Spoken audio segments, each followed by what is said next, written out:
What is up, everybody? It's your boy, Tim Nye. Get ready to dive into the bloodiest, most insane battles in the history of the world. We're talking thousands upon thousands of soldiers clashing in an epic showdown for the ages. We're going to look at why they fought, how they fought, and all the crazy stuff that went down.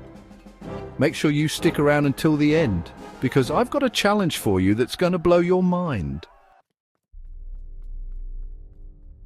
First up, we're heading over to Russia. Picture this. It's the dead of winter, snow is everywhere, and the city of Stalingrad is about to become a war zone unlike anything the world has ever seen. The Nazis were on one side, the Soviets on the other, and they turned every single street corner, every single building into a brutal battleground. Imagine fighting room to room, hand to hand, with the fate of the world hanging in the balance. This wasn't just about land anymore, it was about survival. The fighting was so intense, so unbelievably brutal, that the city was practically reduced to rubble. We're talking almost 2 million casualties, which is just insane to even think about. Stalingrad was a major turning point in World War II. It showed the world that the Nazis could be beaten, and it came at a massive human cost. Next, we're teleporting to the United States, to a little town called Gettysburg, Pennsylvania. It's 1863, the American Civil War is raging, and this battle is going to be the bloodiest of them all. Imagine fields full of soldiers, cannons booming in the distance, and the fate of a nation hanging in the balance. The Confederates, led by the legendary General Robert E. Lee, were on one side, and the Union Army, led by General George Meade, on the other. What made Gettysburg so different was Pickett's charge. Imagine thousands of Confederate soldiers charging across an open field towards the Union lines. It was a desperate gamble, and it failed spectacularly. The casualties were absolutely devastating. Gettysburg was a turning point in the Civil War. The Union's victory here stopped the Confederate advance and helped turn the tide of the war, but the cost of victory was incredibly high. Get ready to head to France, because we're about to witness one of the longest and most brutal battles in human history, the Battle of Verdun. This wasn't just a battle, it was a meat grinder. For over 300 days and nights, French and German soldiers fought over a few miles of land. Imagine constant artillery bombardments, trenches filled with mud and blood, and the deafening sound of gunfire echoing through the air. Verdun was different because it was a war of attrition. The goal wasn't necessarily to win territory, but to bleed the enemy dry, and that's exactly what happened. Both sides suffered hundreds of thousands of casualties in a battle that seemed to have no end. Verdun left a scar on France that can still be felt today. It's a haunting reminder of the horrors of war and the human cost of conflict. Chapter 4, the Somme, the day hope died. Now let's talk about a battle that is forever etched in British history, the Battle of the Somme.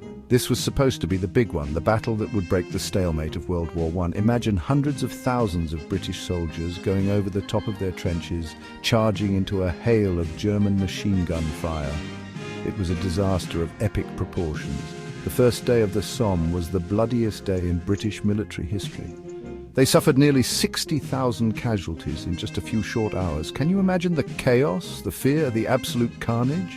The Battle of the Somme became a symbol of the horrors of trench warfare and the futility of the conflict. It's a stark reminder that even with the best of intentions, war often leads to unimaginable suffering.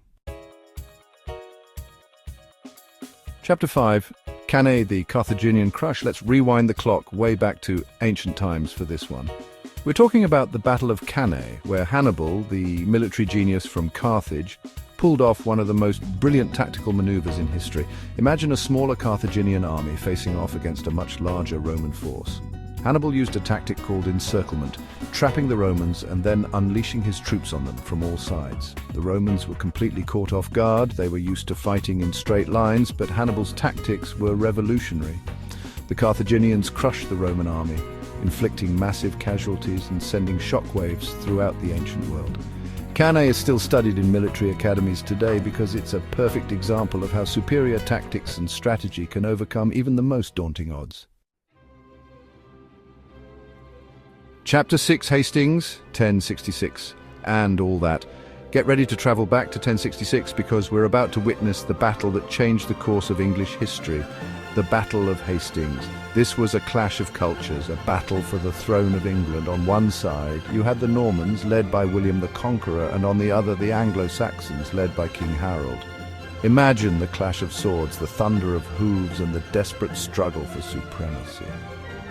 The Battle of Hastings was a close-fought affair, but in the end, William's Norman knights emerged victorious. King Harold was killed, and William the Conqueror became the first Norman king of England. This battle had a profound impact on England, and it brought about a new ruling class, a new language, and a new culture. The legacy of Hastings can still be felt in England today. Hold on tight, because we're going back to the American Civil War, to a little creek called Antietam. This battle, fought in 1862, would become known as the single bloodiest day in American history. Imagine wave after wave of Union and Confederate soldiers clashing in a cornfield, the air thick with smoke and the ground littered with dead and wounded. The fighting was absolutely relentless, with neither side giving an inch. By the end of the day, over 22,000 men lay dead or wounded. The cornfield at Antietam had become a scene of unimaginable carnage. It was a sobering reminder of the brutal cost of war. Antietam was a turning point in the Civil War. It gave President Lincoln the opportunity to issue the Emancipation Proclamation, which declared that all slaves in Confederate-held territory would be free. Get ready for one of the most famous battles in history, the Battle of Waterloo. This is where Napoleon Bonaparte, the legendary French general, met his final defeat. Imagine the French army, led by Napoleon himself, facing off against a coalition of British, Dutch and German forces. The fate of Europe hung in the balance. Waterloo was a back-and-forth battle, with both sides fighting with incredible ferocity. But in the end, Napoleon's luck ran out. His army was defeated, and he was forced into exile. Waterloo marked the end of Napoleon's reign and ushered in a new era of peace in Europe. It's a battle that has captured the imaginations of historians and storytellers for centuries. Let's travel back to ancient Greece for a battle that has become the stuff of legend, the Battle of Thermopylae. This is where 300 Spartan warriors, led by King Leonidas, faced off against the might of the Persian Empire. Imagine a narrow pass with towering cliffs on either side, and a small band of Spartans standing their ground against an army of hundreds of thousands. It seemed like an impossible task, but the Spartans were determined to fight to the death. For 3 days, the Spartans held off the Persian advance, inflicting heavy casualties, but in the end they were betrayed and overwhelmed. All 300 Spartans were killed, but their sacrifice inspired the Greeks to ultimately defeat the Persians. Thermopylae is a story about courage, sacrifice, and the indomitable spirit of those who fight for what they believe in. It's a reminder that even in the face of overwhelming odds, it's important to stand up for what's right. Finally, we come to the last battle on our list, the Battle of Okinawa. This brutal battle, fought in the closing months of World War II, was a horrific reminder of the human cost of war. Imagine American forces battling fiercely against entrenched Japanese soldiers on a small island in the Pacific. The fighting was some of the most intense of the entire war, with both sides suffering heavy casualties. Okinawa was also notable for the high number of civilian casualties. Caught in the crossfire, thousands of Okinawan civilians lost their lives. It was a tragedy that underscored the devastating impact of war on innocent people. The Battle of Okinawa was a costly victory for the Allies, but it paved the way for the eventual end of World War II. It's a battle that serves as a reminder of the horrors of war and the importance of striving for peace. Thanks for watching. If you enjoyed this video, make sure to like, subscribe, and hit the bell icon for more mind-blowing content. Let us know in the comments which battle you found the most fascinating. See you next time.